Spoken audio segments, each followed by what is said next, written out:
सांगलीत भेसळयुक्त दुधाचा मोठा पर्दाफाश. दूध पावडर आणि खाद्यतेल मिसळून दूध तयार करण्याचा धक्कादायक प्रकार.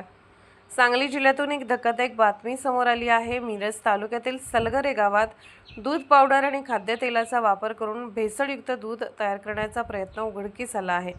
अन्न व औषध प्रशासनाने टाकलेल्या छाप्यात मोठ्या प्रमाणात संशयास्पद साहित्य जप्त करण्यात आले असून 2 दूध उत्पादकांविरोधात गुन्हा दाखल करण्यात आला आहे.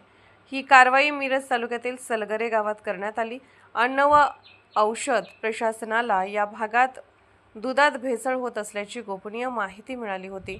त्यानंतर सहाय्यक आयुक्त निलेश मसारे यांच्या मार्गदर्शनाखाली पथकाने सकाळी लवकर सापळा रचून छापा टाकला. या कारवाईत रामचंद्र पाटील, बजरंग पाटील यांच्या शेतावर संशयास्पद साहित्य आढळून आले.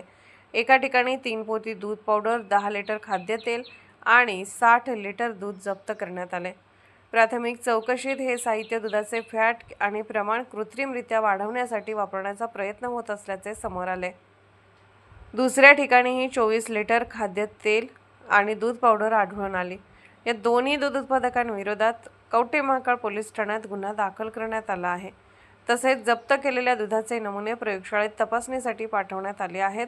विशेष म्हणजे हे दोघे ज्या दूध संकलन केंद्रात दूध फिरवत होते त्या डेअरीचीही तपासणी करण्यात आली.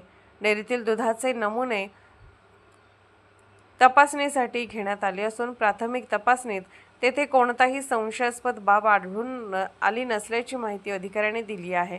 या कारवाईत अन्न व औषध प्रशासनाचे अधिकारी प्रवीण दिनकर, अनिल पवार, आवडे मॅडम, आनंदा कवाळे तसेच पुणे येथील 2 अधिकाऱ्यांनी सहभाग घेतला.